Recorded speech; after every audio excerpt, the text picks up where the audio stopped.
Hi, my name is Jasmine, and for today's presentation, we will be talking about the language of sexual negotiation, which in other words labels as consent. So to start off, the author of this paper, a brief summary of this paper would be that the author of this paper, I believe it's pronounced Kaluka, or maybe I'm saying that wrong, but in general, she argues that the basic models of consent, meaning yes or no, is too simple. They fail.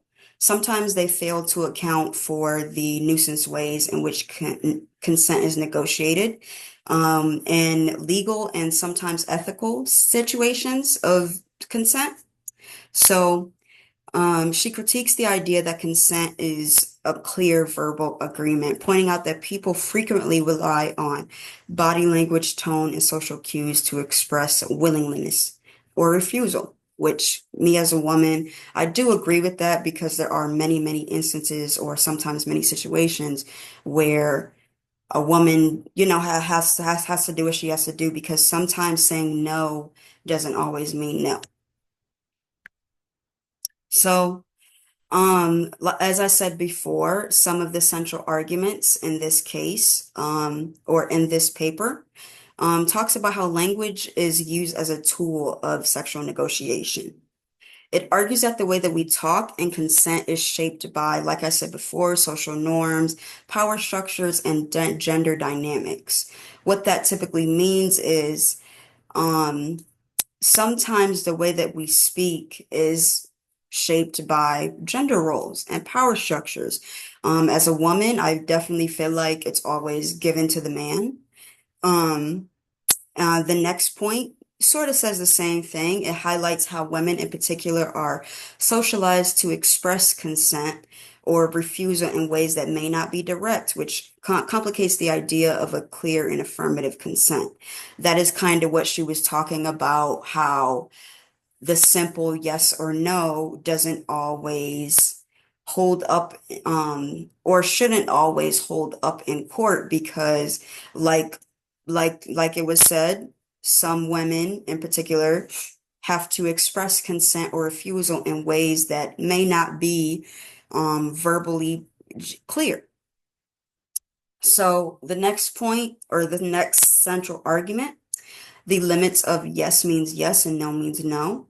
So this critiques, which is basically what I have been saying, this critiques the simple models of consent, such as yes means yes, no means no, by showing um, context, coercion, and unspoken normals influence communication and sexual encounters. And we will be speaking about every one of these central arguments and critically evaluating. So, ethical problems that could arise. One of them are consent and coercion. If language and It says that if language and social expectations shape how consent is expressed, then the line between coercion and free agreement can be blurred. So, what this basically says is, um, if social expectations shape how consent is expressed, then sometimes that coercion and free agreement can be blurred because say I don't know, say you're in a bar and you're trying to say no to this man over and over and over again. You saying no doesn't always compute, or a woman saying no doesn't always mean no. Then sometimes coercion comes into play, and then some women just give in. And with that being said, women giving in, this raises ethical concerns about whether people, especially women, are given consent free from pressure, are truly able to give consent free from pressure, which sort of talks about the whole coercion and how consent and coercion sort of play. If you keep repeatedly saying no and you give in, then that's definitely coercion. Um, like said before, power and gender inequality. This paper suggests how power imbalances and communication lead to ethical problems where one party, like I said, often men, may have more control in defining the sexual encounters. Um, and then another ethical problem that definitely is important is the questions about miscommunication versus harm. So, with that being said, sometimes there is miscommunication, sometimes there is that miscommunication and harm further. Um, and I guess I'm trying to say harm can definitely further occur when it starts off as miscommunication, if that makes sense. So, to better understand, it says that ethical questions arise about whether misunderstandings and sexual negotiations should be treated as miscommunication or as violation. This paper strongly suggests that legal and moral frameworks do not fully account for the complexity of these interactions. So the critical evaluation of of this argument, strengths and weaknesses, this provides the strengths of the argument provides a nuisance take on consent that goes beyond legal definitions, making it relevant to real world relationships because that is something that the legal world is very black and white about is consent. And I just feel like that this paper definitely brought light to what actual women go through than just saying, if you say yes, it's a yes. If you say no, it's a no, right? So it effectively illustrates how power and social norms shape consent, challenging simplistic views of sexual agreement.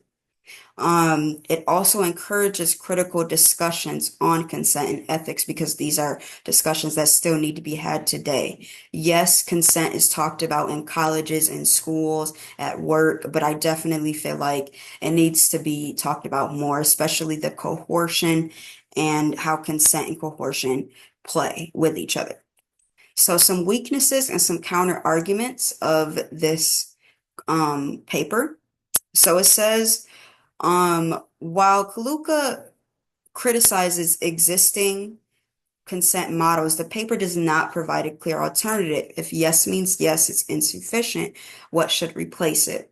And as a woman, that's kind of where it's tricky because you can do everything in your power. And if a man really wants to take advantage, sad to say, a man can't take advantage.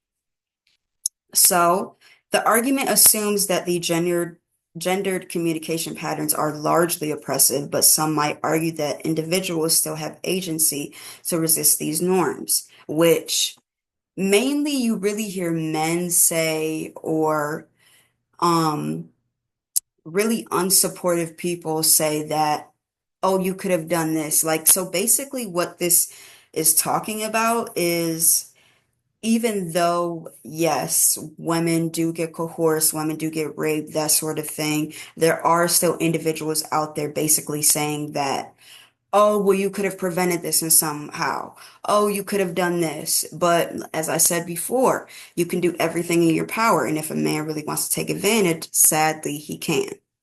So, another point, this paper could engage more with legal and policy implications.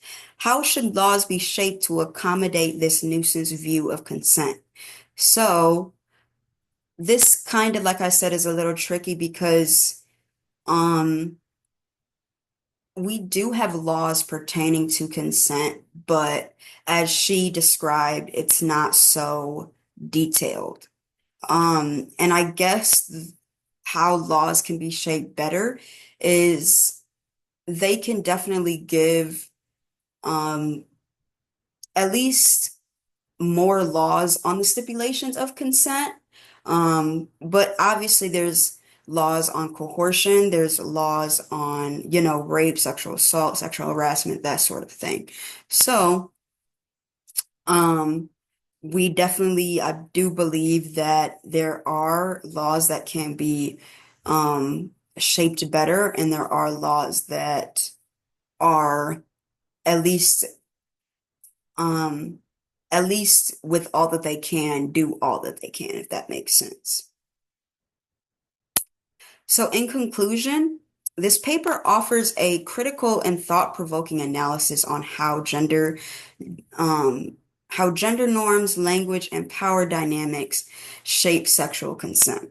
Like I said, she challenges traditional models that frame consent as a simple verbal exchange, arguing that some simple exchanges just don't work, or like the failure to capture the complexities of real world sexual negotiation.